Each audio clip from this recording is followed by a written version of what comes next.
Good good. सो काफ़ी सारी चीज़ें कल बारिश में नहीं निकल सकी थी, तो बारिश के बाद हम आपको खुश आमदीद कहते हैं दुनिया में आने के लिए।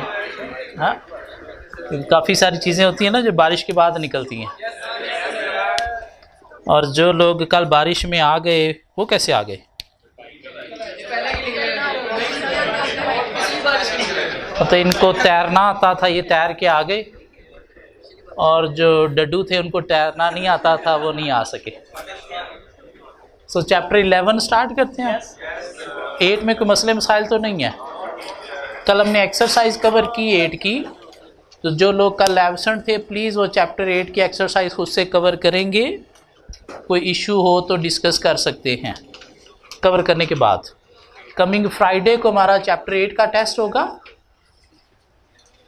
कॉलेज वाले पता नहीं क्या कह रहे हैं कि इस वीक में टेस्ट हैं या नहीं है, मुझे नहीं पता, लेकिन हमारा टेस्ट है। चैप्टर 8 कंप्लीट होगा, रिपीट कर रहे हैं हम चैप्टर 8, और साथ चैप्टर 11 कल तक जो हमने पढ़ा होगा, आज और कल जो पढ़ेंगे। तो चैप्टर 11 हमने स्टार्ट किया, नाम हमने क्या रखा? Information system.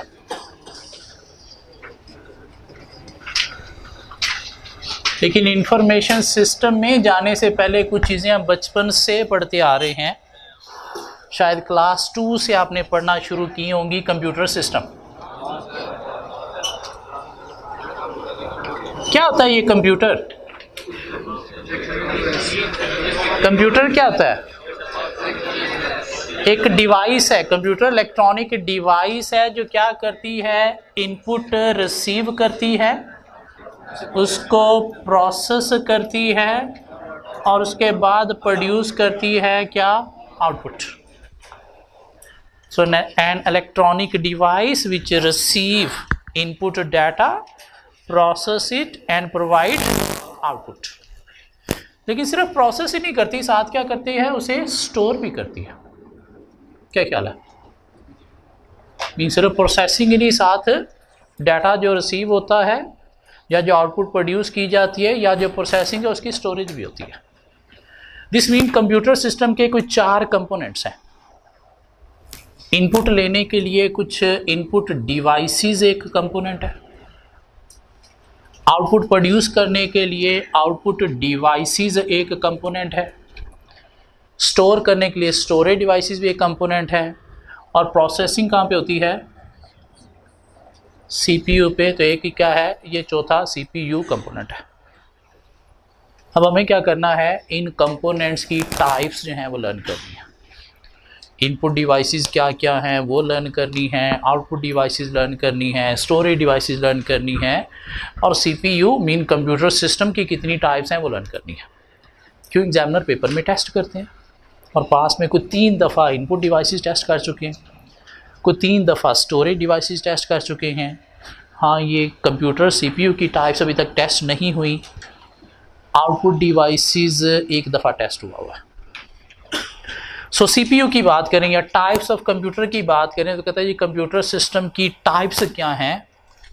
कोई एक सुपर कंप्यूटर होता है,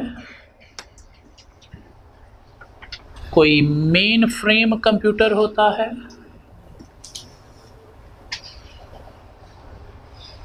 कोई मिनी कंप्यूटर होता है, कोई डेस्कटॉप कंप्यूटर होता है, लैपटॉप कंप्यूटर होता है, या फिर पाम टॉप कंप्यूटर होता है। टाइप्स ऑफ कंप्यूटर सीपीयू की प्रोसेसिंग के पॉइंट ऑफ व्यू से। सुपर कंप्यूटर क्या है? एक very expensive, very large in size and very powerful in processing computer. कितना बड़ा? इस पूरे रूम जितना बड़ा कंप्यूटर, मीन इसका प्रोसेसर इस पूरे रूम जितना बड़ा है। Very large, very powerful. कहाँ पे यूज़ होता है? कोई गवर्नमेंट लेवल पे यूज़ होता है, नेशनल डिफेंस सिस्टम में यूज़ होता है, या एरोस्पेस को मैनेज करने के लिए यूज़ होता है, तो उसे क्या नाम दिया जाएगा? Super computer. जो कंपनीज जो हैं वो अफोर्ड नहीं कर सकती, तो इसलिए गवर्नमेंट लेवल पे ही यूज़ होता है। वेरी एक्सपेंसिव, बल्कि in size, and very large in processing power. Main frame क्या है? सुपर कंप्यूटर से थोड़ा लेस एक्सपेंसिव, थोड़ा स्मॉलर इन साइज, स्मॉलर कितना, हाफ रूम जितना कर लो, और थोड़ा लेस इन प्रोसेसिंग पावर, और लार्ज ऑर्गेनाइजेशन, मल्टीनेशनल ऑर्गेनाइजेशन जो है इसे अफोर्ड करती हैं। वो क्या हो गया? Main frame computer. मीन ये दोनों क्या है? बहुत बड़े कंप्यूटर हैं, लेकिन सुपर कंप्यूटर मेन फ्रेम से ज़्यादा बड़ा, ज़्यादा एक्सपेंसिव और ज़्यादा पावरफुल है, और ये गवर्नमेंट लेवल पे यूज़ होता है। हाँ, ये मेन फ्रेम मल्टीनेशनल ऑर्गेनाइजेशन भी अफोर्ड करती हैं। मिनी कंप्यूटर क्या है? इन दोनों से छोटा कंप्यूटर। कितना कंप्यूटर? लाइक वो डाइस जितना कंप्यूटर, जो कंपनीज यूज़ करती हैं किस लिए? अपनी ब्रांचेस की नेटवर्किंग के लिए। मीन नॉर्मल जो सीपीयू है वो नहीं, उस जैसे कोई 10 सीपीयू ऐड कर ले तो क्या बन गया? एक मिनी कंप्यूटर बन गया, जो नेटवर्किंग के लिए, ब्रांचेस को आपस में कनेक्ट करने के लिए अगेन ऑर्गेनाइजेशन यूज़ करती हैं। डेस्कटॉप कंप्यूटर क्या है? पर्सनल कंप्यूटर, पीसी, जो एक डेस्क के ऊपर आएगा, जिसमें एक सीपीयू का डब्बा है, साथ एक मॉनिटर है, एक कीबोर्ड है, एक माउस है। मीन साथ ये जो डिवाइसेस हैं इनको पेरिफेरल डिवाइसेस का नाम दिया जाता है। मीन अटैच डिवाइसेस के थ्रू यूज़ होता है, जिसको पीसी, पर्सनल कंप्यूटर का नाम भी दिया जाता है, जो हम भी घरों में यूज़ करते हैं या डिफरेंट ऑर्गेनाइजेशन में एम्प्लॉय यूज़ करते हैं। उसी को जब छोटा कर दिया गया, मीन सारी डिवाइसेस इंटीग्रेट कर दी गई एक यूनिट में, तो जो लैप में हमारी आ गया वो क्या है? लैपटॉप कंप्यूटर, जिसको नोटबुक का नाम भी दिया जाता है। क्यों? नोटबुक की शेप में होता है। और क्या है? पोर्टेबल है। पोर्टेबल मीन मूव किया जा सकता है easily from one place to another. Mean इसमें सारी डिवाइसेस जो हैं वो इंटीग्रेटेड हैं इनटू वन यूनिट, जबकि इसमें क्या है? डिवाइसेस सेपरेट सेपरेट है, लेकिन इसमें थोड़ी फ्लेक्सिबिलिटी नहीं है। क्यों? मॉनिटर का जो साइज़ है, स्क्रीन की जो क्वालिटी है वो वैसी ही रहेगी, उसे आप चेंज नहीं कर सकते, जबकि इसमें आप मॉनिटर का साइज़ भी चेंज कर सकते हो, क्वालिटी भी चेंज कर सकते हो। और वही लैपटॉप जब थोड़ा और छोटा होकर हमारी पाम में आ गया, हाथ में आ गया मोबाइल, तो वो क्या बन गया? पाम टॉप कंप्यूटर, जिसको हैंड हेल्ड कंप्यूटर का नाम भी दिया जाता है। मीन हाथ में हमने क्या किया हुआ है? हेल्ड किया हुआ है।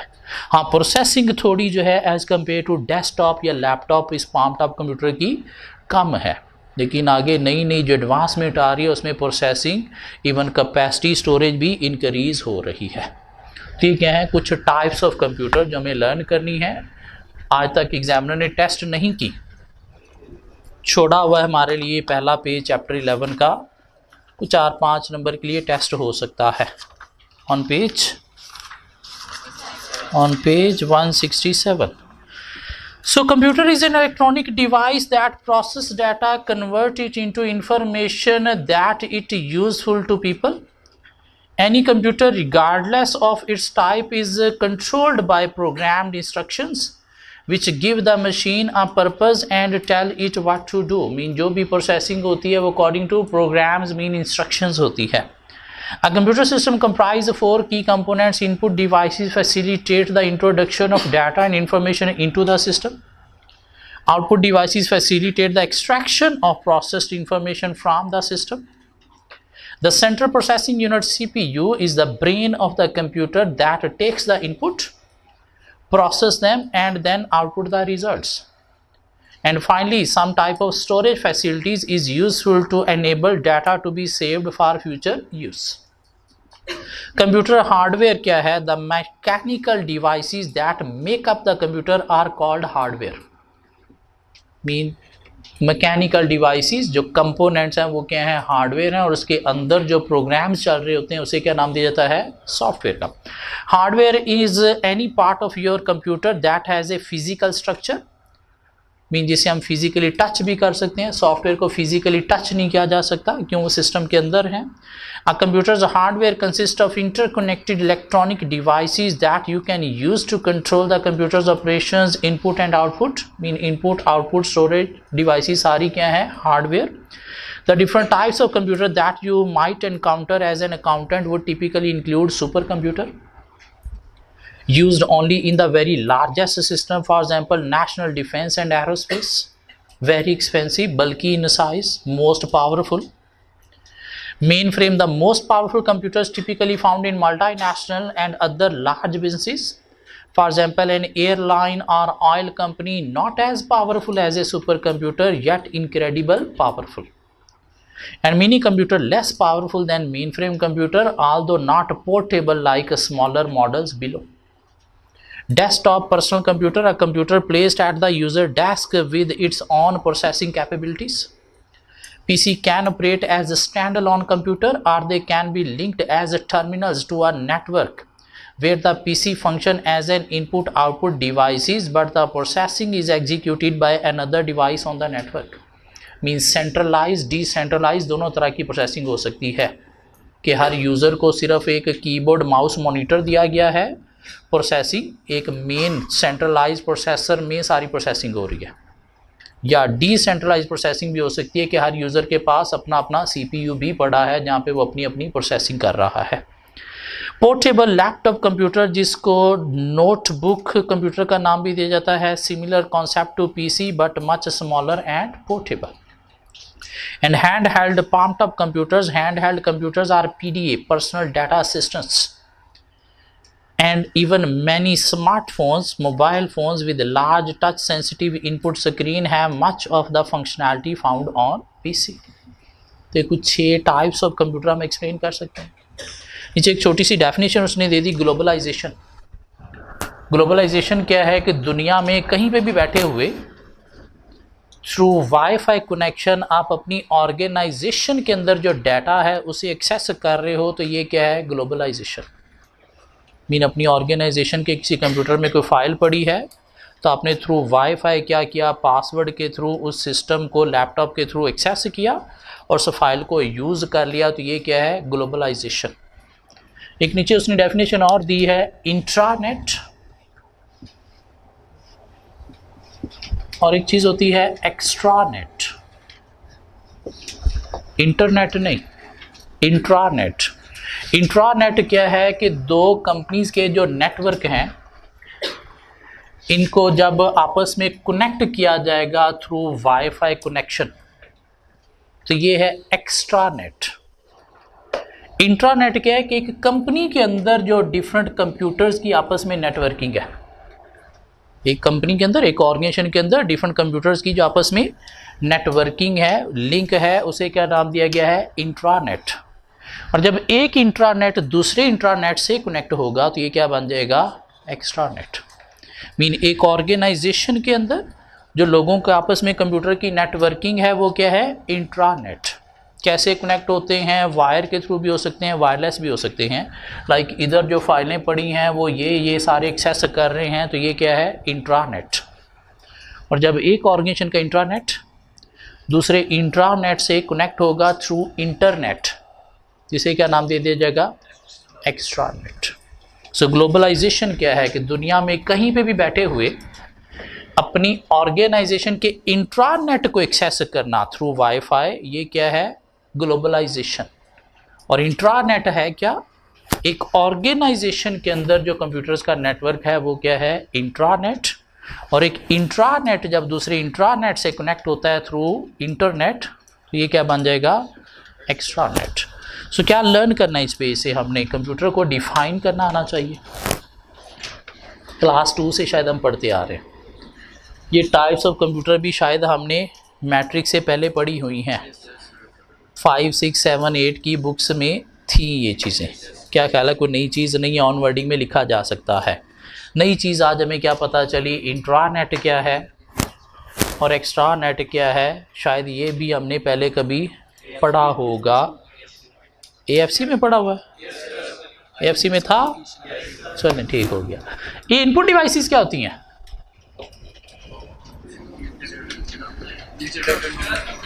वो डिवाइसेस जिनके थ्रू डाटा इंफॉर्मेशन सिस्टम में एंटर की जाती है। और मोस्ट कॉमनली इनपुट डिवाइसेस क्या हैं, कीबोर्ड है, माउस है, जॉयस्टिक है, स्कैनर है, डिजिटल कैमरा है और टच स्क्रीन है और माइक्रोफोन है, माइक क्या ख्याल है? और OCR, OMR, MICR, कुछ नई चीज़ें। इसके अलावा क्या है? Face detection. इसके अलावा क्या है? Light pen. इसके अलावा क्या है? Bar code reader.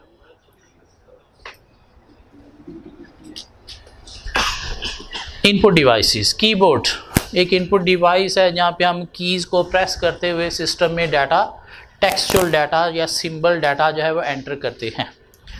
माउस एक इनपुट डिवाइस है जिसको हाथ के साथ ग्रिप करके हम मूव करते हैं तो स्क्रीन पे कर्सर पॉइंटर जो है वो मूव होता है, और ऊपर कुछ बटन्स हैं जो कमांड इंस्ट्रक्शन देने के लिए एंटर यूज़ होती हैं, और ऊपर एक व्हील भी होता है जिसके थ्रू हम स्क्रॉल अप स्क्रॉल डाउन कर सकते हैं।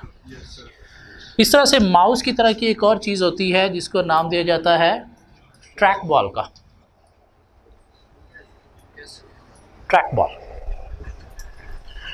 ट्रैक बॉल और माउस में डिफरेंस क्या है कि माउस के नीचे बॉल होता है, हम मूव करते हैं माउस को सरफेस पे, बॉल मूव होता है तो कर्सर मूव होता है।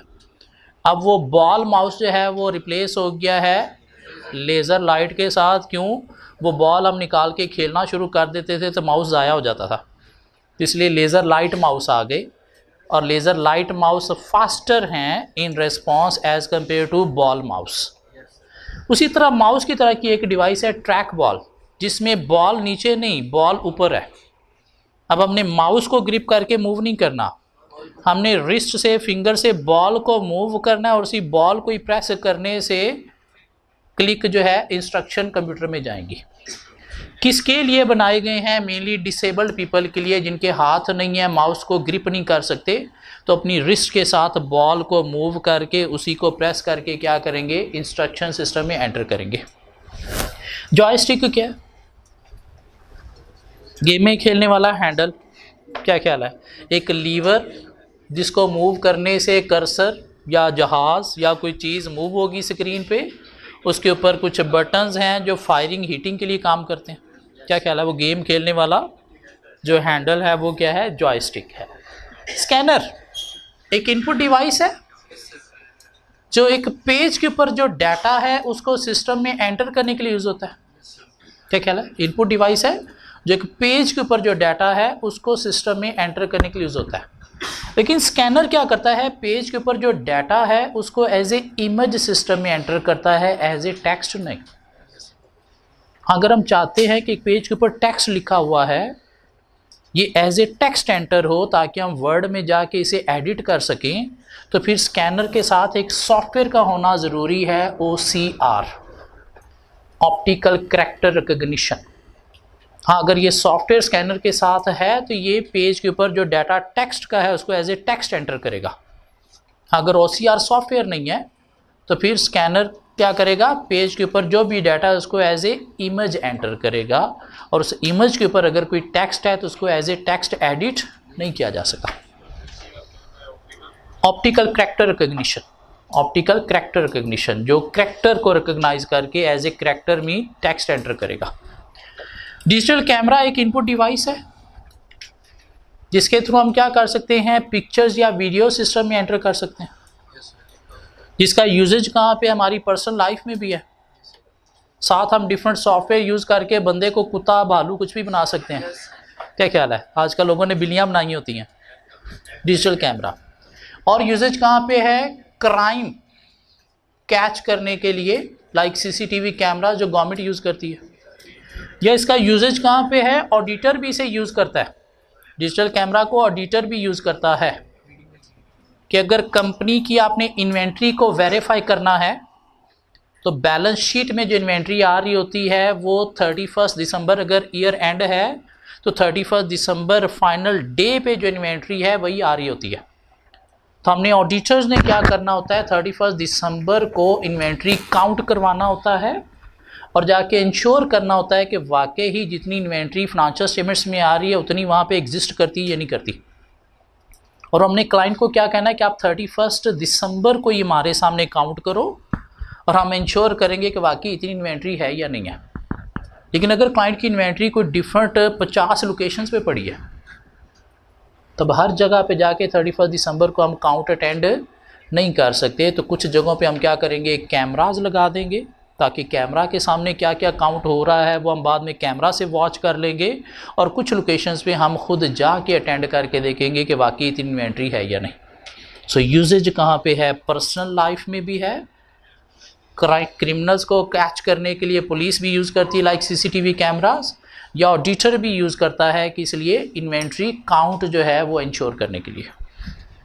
टच स्क्रीन एक इनपुट डिवाइस है जो output as well as input दोनों का काम करती है। एटीएम मशीन क्या कह रहा है, टच करके आप इंस्ट्रक्शन भी एंटर कर रहे हो और साथ ही क्या कर रही है, आपको आउटपुट भी प्रोड्यूस करके दे रही है। Microphone MIC mike voice data system में एंटर करने के लिए यूज़ होता है। वो वॉइस डाटा एंटर करने के लिए इसके साथ एक सॉफ्टवेयर यूज़ होता है VDE, वॉइस डाटा एंट्री। इन माइक्रोफोन के थ्रू जो बोला जा रहा है वो सिस्टम अगर एंटर करना है तो साथ एक सॉफ्टवेयर यूज़ होगा। क्या यूज़ होगा, VDE, वॉइस डाटा एंट्री, जो आजकल हमारे मोबाइल फ़ोन में भी शायद आ गया। क्या ख्याल है कि हम बजाय इसके कि वो जाके नंबर को सर्च करके डायल करें, सिंपली अब हम क्या करते हैं, कॉल ऑफिस, कॉल मिल गई, जो शायद सीरी के नाम से आईफोन में और गूगल असिस्टेंट के नाम से है एंड्रॉयड में। OCR कवर हो गया। OMR stands for optical mark reader. Optical mark reader क्या है, एक इनपुट डिवाइस है जो वो डाटा रीड करके सिस्टम में एंटर करती है जो किसी लेजर लाइट पे से कहीं पे लिखा हुआ है। OMR ऑप्टिकल मार्क रीडर क्या करता है, डाटा रीड करता है। कौन सा डाटा, जो ऑप्टिकली कहीं पे लिखा हुआ है, मीन लेजर लाइट के थ्रू। ये जो हमारे बैंक कार्ड होते हैं इनके पीछे एक ब्लैक स्ट्रिप होती है, वो स्कैन की जाती है। उस स्ट्रिप के अंदर हमारे अकाउंट की सारी इंफॉर्मेशन होती है और उस ब्लैक स्ट्रिप के अंदर कोई लेज़र लाइट के थ्रू डाटा जो है वो लिखा जाता है। और जैसे वो ब्लैक स्ट्रिप को स्कैन करते हैं तो स्कैन कहाँ पे करते हैं, OMR ऑप्टिकल मार्क रीडर के साथ, जो क्या करता है, लेज़र लाइट के थ्रू ही वो डाटा रीड करके कार्ड किस अकाउंट नंबर का है उसे रिकॉग्नाइज करता है और उसके बाद आगे फिर करता है ट्रांजैक्शंस की। या हमारे जो करेंसी नोट होते हैं इनके अंदर भी कुछ डाटा लेज़र लाइट के थ्रू लिखा होता है, जो किसी डिवाइस के नीचे रखने से पता चलता है कि हाँ वाकई ही ये जेन्युइन नोट है। ये बाहर के मुल्कों में लॉटरी फॉर्म जो है जेन्युइन है या नहीं, उसमें भी लेज़र लाइट के थ्रू डाटा कुछ लिखा होता है जो किसी एक डिवाइस के नीचे रखने से पता चलता है कि लॉटरी पेपर जेन्युइन है या नहीं है। ये हमारे यहाँ पे वोटिंग हम करते हैं, इलेक्शन में वोटिंग करते हैं। कैसे करते हैं, एक बैलेट पेपर हमारे पास होता है जिसके ऊपर हम क्या करते हैं, कोई साइन टिक करके स्टैंप लगा के उसको फोल्ड करके जाके बॉक्स में एंटर करते हैं। बाहर के मुल्कों में क्या होता है कि बैलेट पेपर आपके घरों में आ जाते हैं, मीन वोट डे से कोई 2-4 दिन पहले आपके घर में आ जाएगा। आप घर से ही किसी एक साइन के ऊपर टिक करके रास्ते में जाते हुए कहीं पे भी किसी बॉक्स में जो डिफरेंट लोकेशंस पे पड़े होते हैं वहाँ पे आप क्या करोगे, पुट कर दोगे। लेकिन वो बैलेट पेपर जेन्युइन रहे, 2 नंबर ना बन सके, जाली ना बन सके, तो उस बैलेट पेपर के अंदर लेज़र लाइट के थ्रू कुछ डाटा मेंशन किया जाता है जिसके थ्रू आइडेंटिफाई करते हैं वो एक डिवाइस के नीचे रख के एक वाकई ये जेन्युइन बैलेट पेपर है। उसके बाद फिर आगे उसका वोट काउंट किया जाता है। तो कहाँ पे यूजेज है, बैंक कार्ड की स्ट्रिप में यूजेज है, लॉटरी फॉर्म में यूजेज है, या वोटिंग बैलेट पेपर में यूजेज है, या हमारी करेंसी नोट जो हैं इसके अंदर भी कुछ मार्क होते हैं लेज़र लाइट के थ्रू जो एक डिवाइस के नीचे रखने से पता चलता है कि जेन्युइन है या नहीं। उस डिवाइस को क्या नाम दिया गया है, OMR। मीन ये डिवाइस क्या करेगी, रीड करेगी वो डाटा जो कहीं पे लेज़र लाइट के थ्रू लिखा हुआ है। हाँ, लेज़र लाइट के थ्रू नहीं लिखा हुआ तो फिर उसे रीड नहीं करेगी। उस तरह से MICR stands for magnetic ink character recognition. MICR stands for magnetic ink character recognition. एक डिवाइस है जो क्या करेगी, डाटा रीड करेगी कौन सा, जो मैग्नेटिक इंक से कहीं पे लिखा हुआ है। ये जो हमारे बैंक के चेक होते हैं इन चेक के नीचे कुछ ब्लैक कलर की डाटा लिखा होता है। वो जो ब्लैक कलर का डाटा लिखा होता है वो मैग्नेटिक इंक से लिखा होता है, जिससे आइडेंटिफिकेशन होती है कि ये चेक किस अकाउंट होल्डर का है। जैसे कि वो चेक हम लेके गए हैं बैंकर के पास और वो क्या करे, देखे ये किस अकाउंट नंबर का है, सिस्टम में अकाउंट नंबर एंटर करे, फिर जाके अकाउंट खोलेगा तो प्रोसेसिंग करेगा। वो क्या करते हैं, सिंपली चेक को एक MICR डिवाइस के नीचे रखते हैं। वो मैग्नेटिक इंक से डाटा रीड करके बंदे का अकाउंट स्क्रीन पे खोल देता है। मीन ऑपरेटर को अकाउंट नंबर ये चीज़ें एंटर नहीं करना पड़ी। So magnetic ink character reader क्या करते हैं, रीड करते हैं वो डाटा जो मैग्नेटिक इंक से कहीं पे लिखा हुआ है। और यूजेज कहाँ पे है, बैंक चेक में इसका यूजेज है। ये ऑप्टिकली जो डाटा कहीं पे लिखा हुआ है मीन लेज़र लाइट के थ्रू, और ये मैग्नेटिक इंक के थ्रू जो डाटा लिखा हुआ है सिर्फ उसे रीड करते हैं। फेस डिटेक्शन एक इनपुट डिवाइस है जो क्या करती है, आइडेंटिफाई करती है करेक्ट ऑथोराइज यूज़र ये है या नहीं, जिसमें मेनली ये रेटिना रिकग्निशन इसके थ्रू जो है डिटेक्ट करते हैं कि वाकई ये जेन्युइन यूज़र है या नहीं है। लाइट पेन एक पेन है जिसके थ्रू हम क्या कर सकते हैं, डाटा स्क्रीन पे लिखते हुए सिस्टम में एंटर कर सकते हैं। मीन स्क्रीन के ऊपर हम क्या करेंगे, पेन से लिखेंगे और वो डाटा जो है लाइक जैसे हम पेज पे लिख रहे हैं वैसे ही सिस्टम के अंदर लिखा जाएगा। जैसे हम मोबाइल पे आजकल ये अपने हाथ से जो है वो उसमें जाके पेंट में जाके कुछ चीज़ें ड्रॉ करते हैं, तो इस तरह से हाथ से लिखने की बजाय अगर आप पेन यूज़ कर रहे हो तो वो क्या बन गया, लाइट पेन। हाँ, कुछ डिवाइसेस के साथ लाइट पेन यूज़ होते हैं। इस पेन के अंदर से कुछ लेज़र लाइट निकलती है और वो स्क्रीन के ऊपर जैसे ही पड़ती है तो स्क्रीन उसको डिटेक्ट करती है कि हाँ ये पेन का डाटा मैंने रिसीव करना है, और उस पेन के अकॉर्डिंगली जो स्क्रीन पे लिखा जाएगा सिस्टम में एंटर हो जाएगा। किसी और पेन के थ्रू लिखोगे तो शायद स्क्रीन जो है वो डिटेक्ट नहीं करेगी डाटा को। बार कोड रीडर क्या है, ये आजकल हम डिफरेंट स्टोर्स में जाते हैं, वहाँ पे एक काउंटर पे पेमेंट करने के लिए हम जाते हैं तो वहाँ पे एक बंदा या एक बीबी खड़ी है, साथ उसके एक कंप्यूटर पड़ा है, साथ उसके एक कार्ड रीडर मशीन पड़ी है, साथ एक कैश वाला गला पड़ा है, साथ उसके एक बार कोड रीडर स्कैनर भी पड़ा हुआ है। जो क्या करता है, सपोज़ ये इन्वेंट्री हमने बाय की है तो ये स्कैनर क्या करेगा, ये कोड को रीड करेगा। ये कोड किस चीज़ का है, सिस्टम में ऑलरेडी डिफ़ाइन है, इसकी क्या प्राइस है सिस्टम में ऑलरेडी डिफ़ाइन है, और सिस्टम क्या करता है, ऑटोमेटिकली उसके अकॉर्डिंगली ट्रांजैक्शन को प्रोसेस कर देता है। ये जो पूरा सिस्टम है जिसमें एक कार्ड रीडर मशीन भी है, एक स्कैनर भी है, एक कंप्यूटर भी है, एक कैश मशीन भी है, इस पूरे सिस्टम को नाम दिया जाता है EPOS का, stands for electronic point of sale. हाँ, उस इलेक्ट्रॉनिक पॉइंट ऑफ सेल में एक डिवाइस है जिसे क्या नाम दिया गया है, बार कोड रीडर, जिसने क्या करना है, सिर्फ ये इन्वेंट्री का कोड रीड करके सिस्टम में एंटर करना है। मीन बार कोड रीडर क्या है, पार्ट ऑफ EPOS सिस्टम है। EPOS क्या है, पूरा सिस्टम जिसमें प्रिंटर भी आ गया, कंप्यूटर भी आ गया, बार कोड रीडर भी आ गया, इवन बैंक कार्ड रीडर भी आ गया, इवन वो कैश मशीन भी आ गई। उसका एक कंपोनेंट है क्या, बार कोड रीडर, जिसने क्या करना है, प्रोडक्ट का ये बार कोड सिर्फ रीड करके सिस्टम में एंटर करना है। और सिस्टम में ऑलरेडी डिफाइन है इसका नाम क्या है प्रोडक्ट का, इसकी प्राइस क्या है, उसके अकॉर्डिंगली सिस्टम ने क्या करना है, उस ट्रांजैक्शन को प्रोसेस करना है। अब ये बार कोड जो है ये दो तरह के हैं, बार कोड दो तरह के हैं। कुछ ये बार कोड हैं जो वर्टिकल अलाइंस है, क्या कहला है, ये क्या है, सिंगल डायमेंशन बार कोड। आजकल ये बार कोड रिप्लेस हो गए हैं QR के साथ। QR कोड्स क्या हैं, क्विक रिस्पॉन्स कोड्स, जिसमें क्या है, यूँ एक बॉक्स के अंदर जो है वो कुछ इस तरह से साइन जो है वो है, और उसके थ्रू क्या किया जाता है, डाटा रीड किया जाता है। मीन ये क्विक रिस्पॉन्स कोड जो है, एक तो स्पेस कम लेते हैं, क्यों, ये स्पेस थोड़ा ज़्यादा लेते हैं बार कोड, और ये quick response code quickly to read हैं than bar code. Mean replace हो रहे हैं बार कोड किसके साथ, QR कोड के साथ। जो आजकल डिफरेंट प्रोडक्ट्स अगर आप लो तो उसके ऊपर भी शायद बैक पे ये एक बॉक्स में इस तरह से कुछ ना कुछ सिंबल दिया होता है, उसे क्या नाम दिया गया है, QR code, quick response code.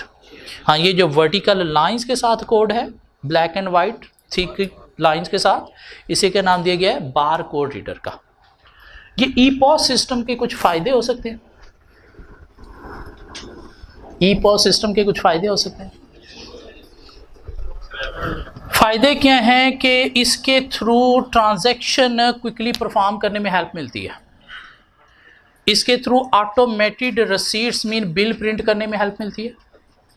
इसके थ्रू लेजर जो हैं वो इमीडिएटली अपडेट हो जाते हैं। मीन कौन सी प्रोडक्ट बिक गई है, फौरी सिस्टम में क्या हो जाएगा, अपडेट हो जाएगा इन्वेंट्री लेजर। ईपॉस हमें हेल्प देता है कि हम पेमेंट थ्रू कार्ड भी कर सकते हैं, हम पेमेंट थ्रू कैश भी कर सकते हैं, बल्कि आजकल आप पेमेंट थ्रू मोबाइल फ़ोन भी कर सकते हो। है ऐसी बात? मैकडॉनल्ड वालों ने आजकल वो फ़ोन पे एक ऐप है, उसके अंदर आपने क्या किया, अपने कार्ड की डिटेल एंटर कर दी और पेमेंट करते वक्त आपके पास कैश नहीं है, कार्ड नहीं है, मोबाइल तो इसलिए होगा ही होगा, तो आप मोबाइल के थ्रू, उस एप्लीकेशन के थ्रू पेमेंट कर सकते हो। क्या करोगे आप, एक कोड वो QR स्कैन करोगे अपने मोबाइल के थ्रू, आपकी स्क्रीन पे आ जाएगा कि आप इतनी पेमेंट करना चाहते हो, आप यस करोगे, आपके बैंक अकाउंट से ऑटोमेटिकली पैसे मैकडॉनल्ड में ट्रांसफ़र हो जाएंगे। मीन ईपॉस हमें हेल्प देता है payment through cash, payment through card या even payment through mobile application भी। और फ़ायदा क्या है इसका, इंस्टेंट ट्रांजैक्शन प्रोसेस करने में हेल्प देते हैं, इंस्टेंटली लेजर अपडेट करते हैं, इंस्टेंटली हमें बिल या रसीट प्रिंट करने में भी हेल्प देते हैं। सो इनपुट डिवाइसेस क्या हैं, keyboard, mouse, track ball, joystick, scanner. लेकिन स्कैनर में अगर डाटा हमने एज ए टेक्स्ट एंटर करना है तो साथ सॉफ्टवेयर कौन सा चाहिए, OCR। Digital camera, touch screen, microphone. और अगर हमने वॉइस डाटा एंटर करना है तो साथ सॉफ्टवेयर कौन सा चाहिए, VDE, voice data entry.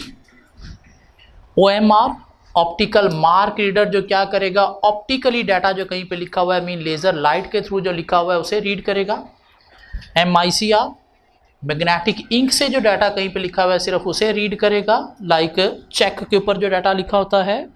Face detection, light pen और बार कोड रीडर में दो तरह के कोड हैं, एक बार कोड है और दूसरे QR कोड हैं, क्विक रिस्पॉन्स कोड। अगर हम आए ऑन पेज 168, सो कीबोर्ड क्या है, accept letter, numbers and commands from the user. फ़ायदे क्या हैं, कॉमन है, सिंपल है, चीप है, लेकिन मसला क्या है, लेबर इंटेंसिव है एंड स्लो है। मीन बंदा टच करेगा कीज़ को तो डाटा एंटर होगा, स्लो है, क्यों, कीज़ समटाइम मिल नहीं रही होती, प्रैक्टिस नहीं है तो, और प्रॉन टू एरर है, मीन गलती से कोई और की प्रेस हो गई तो रॉन्ग डाटा भी एंटर हो सकता है। Mouse lets you select options from on-screen menu. You use a mouse by moving it across a flat surface and pressing its button. फ़ायदे हैं, easy to use हैं, cheap हैं, लेकिन मसला है स्लो हैं और prone to error, गलती से कहीं और क्लिक हो गया तो रॉन्ग इन्फॉर्मेशन एंटर हो सकती है। उस तरह से ट्रैक बॉल या टच पैड भी एज ए माउस काम करते हैं, जो लैपटॉप के अंदर जो है वो पैड होता है टच माउस का फंक्शन परफॉर्म करने के लिए, या लैपटॉप की कीज़ के अंदर भी एक जो है वो स्टिक होती है जो माउस का काम करती है, इसे ट्रैक बॉल का नाम दिया जाता है। Variation of the mouse that enable you to draw or point on the screen. Joystick, swiveling lever mounted on a stationary base that is well suited for playing video games. Swiveling lever का मतलब क्या है, जो easily move किया जा सकता है, back and forth, left right, up down, mean हर तरफ मूव हो सकता है, mean multi dimensional movement. Swiveling का मतलब क्या है, मल्टी डायमेंशनल मूवमेंट। जिसके फ़ायदे हैं, इजी टू यूज़ है, कंफर्टेबल है, लेस टैक्सिंग ऑन हैंड्स, और लेकिन मसले हैं, limited capability, applicable to only few types of games. क्यों, आजकल कुछ और भी गेम्स आ गई हैं, एक्सबॉक्स, जिनके लिए शायद कुछ डिफरेंट डिवाइसेस यूज़ होती हैं। Scanner can copy a printed page of text or a graphic into the computer's memory. फ़ायदे हैं, handles input of graphics and text, mean इसके थ्रू हम डाटा ग्राफ टेक्स्ट सिस्टम में एंटर कर सकते हैं। क्विक रिजल्ट्स है, मीन क्विकली जो है वो आपको सिस्टम में डाटा एंटर करने के लिए हेल्प देते हैं, रादर देन आप टाइपिंग के थ्रू एंटर करो। पेज के ऊपर डाटा है तो स्कैन करके भी एंटर हो सकता है एज ए टेक्स्ट। लेकिन मसले हैं, slow to scan multiple images, मसला है unable to scan large files, मसला है not suitable for low quality input image. Mean अगर टेक्स्ट ब्लैक इंक से नहीं लिखा हुआ या प्रॉपर अच्छी क्वालिटी का नहीं लिखा हुआ तो फिर एज ए टेक्स्ट वो प्रॉपर्ली एंटर नहीं होगा। Digital camera can record still images which you can view and edit on the computer. फायदा है वर्सटाइल एप्लीकेशन आपके पास अवेलेबल है जिसके थ्रू आप एडिटिंग कर सकते हो। एक्यूरेट हैं, इंस्टेंट रिजल्ट्स आपको प्रोड्यूस करके देते हैं और हाई क्वालिटी इमेज एडिटिंग भी हो सकती है। लेकिन साथ मसले हैं, high quality image are expensive and difficult to manage. Mean उसके लिए आपको मेमोरी स्पेस जो है वो ज़्यादा चाहिए और आपका हर वक्त डिवाइस मेमोरी स्पेस इशू जो है वो क्रिएट किए रखेगी। Microphone enable you to input your voice or music as data, लेकिन उसके साथ सॉफ्टवेयर यूज़ होना चाहिए। कौन सा? VDE, जो नीचे इसी पेज में दिया गया VDE। Many computers can now accept voice input via microphone and voice data entry software. One particular useful application is found in large translation program that support simultaneous translation. Another example might be in a smartphone where you can enter command orally rather than by typing. हाँ, फ़ायदे हैं इसके क्या, convenient है, simple to use है, लेकिन साथ मसले हैं क्या, can be inaccurate and affected by external interfere noise. या मसला है इसके साथ कि आपका प्रोनंसिएशन जो है, स्पेशली अगर मोबाइल में आप यूज़ कर रहे हो कमांड ऑरली देने के लिए, तो आपका प्रोनंसिएशन इंग्लिश वाला होना ज़रूरी है। क्या ख्याल है? अगर इंग्लिश वाला आपका प्रोनंसिएशन नहीं है तो फिर वो उसे अंडरस्टैंड नहीं करेगी डिवाइस कि आप कहना क्या चाह रहे हो। इसके अलावा टच स्क्रीन है, और ये कॉलेज वाले शायद कोई लाइट शाइट बंद करने के चक्करों में हैं, तो ये प्लीज़ आप खुद से रीड कर लोगे।